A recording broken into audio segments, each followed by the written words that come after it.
çaysan sevgilim, məhəbbətlə axan çaysan sevgilim, məhəbbətlə axan çaysan sevgilim.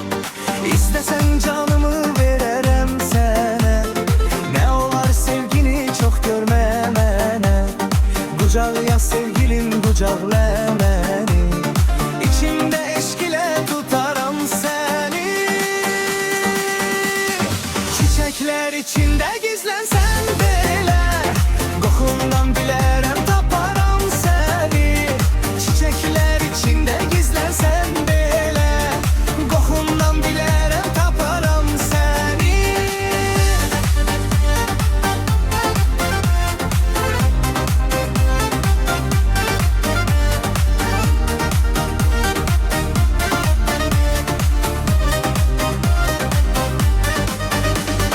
Ruh desem ruhumdan ayrıla bilmez, oparsan kopmaz ki alışmış sənə.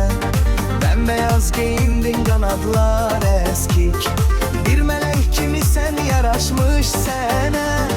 Geceler gözlerin aydan da güzel, ulduzlar parıldar bir an durmadan. Bir dilek tutaram, hayal kurarım, yaşamak olmaz ki hayal kurmadan. Çiçekler içinde gizlensen bile, qoxundan bilərəm taparam səni. Çiçekler içinde gizlensen bile, qoxundan bilərəm taparam səni.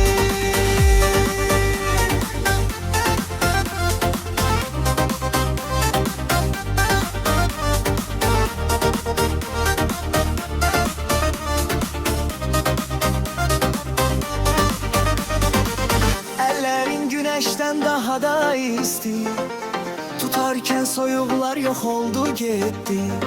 Dodaqlar danıştı, gözler bağlandı, kulaklar işitti, kalbim hissetti. Çiçekler içinde gizlensen belə,